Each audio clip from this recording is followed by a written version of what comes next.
ఈరోజు వృద్ధుల ఆశ్రయాలు ఏవైతున్నాయో కలకలలాడుతున్నాయి, నిండుగా ఉన్నాయి. ఎందుకో తెలుసా?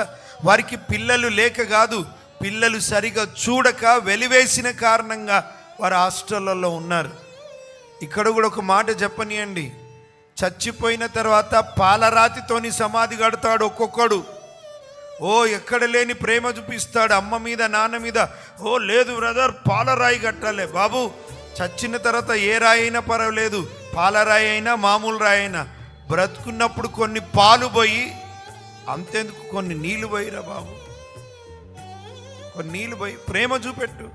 ఎంత తింటారండి వృద్ధులు? మా అంటే 3 ముద్దలు తింటారు. దానికి కూడా పెట్టకపోతే ఇట్లా. కొంతమంది కోడళ్ళు ఉంటారు, బహు భయంకరులైన కోడళ్ళు ఉంటారు. ఇటు కొడుకులు అమ్మను చూడలేక, ఇటు భర్తను చూసుకోలేక ఇద్దరి మధ్యలో సతమతమై ఏడుస్తూ ఉంటారు. కోడళ్ళు ఎవరైనా అత్తలుంటే జాగ్రత్త. మీ అత్తగారికి ఒక్కడే కొడుకేమో, 2 కొడుకులో తెలియదు. నువ్వు మొదటి కోడలో రెండో కోడలో తెలియదు. నీకు 3 4 పిల్లలు పుట్టాలా, వాళ్ళు కొడుకులే పుట్టాలా, 4 కోడళ్ళు రావాలా, నీకు ప్రమోషన్ రావాలా. ముందు ఏమి విత్తినవో తర్వాత అది నువ్వు కోస్తావు. అత్తను ఏడిపించే కోడళ్ళారా జాగ్రత్త. ఖచ్చితంగా నువ్వు ఏడుస్తావు, ఒకరోజు డబల్ ఏడుస్తావు.